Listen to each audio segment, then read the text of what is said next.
every every day you produce, let's say, some 300 or 400 units. And what is the proportion of defectives you produce? You wanted to monitor. And now that's the time you need to use P chart. So a defective is a product or a service in which a non-conformity renders the product or service unusable by your customer. Broken light bulbs, late delivery, unanswered calls, right? And now a telephone service center want to assess whether its call answering system is in control. The call center. The total number of incoming calls and number of unanswered calls were recorded for 21 days. Each unanswered call is a defective because the number of incoming calls varies daily. A P chart should be used to analyze the data. So here some data is available and now I used the P chart. Why did I use the P chart?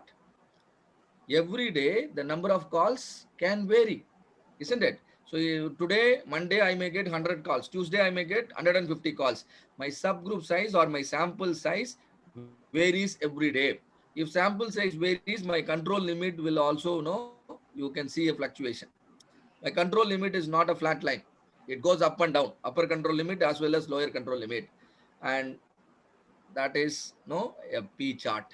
That is a P chart where subgroup size is a variable. When subgroup size is fixed, I will go for NP chart. And what is that you are monitoring here? The proportion of defective. Let's say if day one, 100 calls came and 10 calls not answered.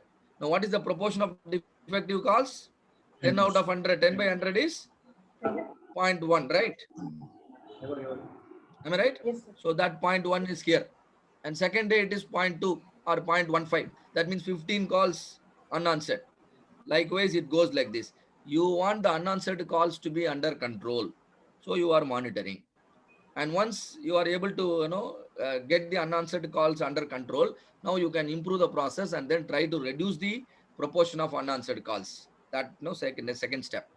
So here, none of the subgroup proportion are outside the control limit. The points inside the limits display a random pattern. You need to check two things. First thing is all the points should be inside the control limit. Second thing is the way the points are varying should have a non-random pattern. Sorry, should have a random pattern. Should have a random pattern. That means you should not be able to comment anything about the variation. If you see all the points like continuously going up, that is also not good, right? And when you see a trend or a non-random pattern, and that is also an indication that a special cause might exist, right? And same way there are procedures which you can go through and then you can plot it. You can plot the P chart easily. I'll be sharing this with you. And now another case, an inspection process checked parts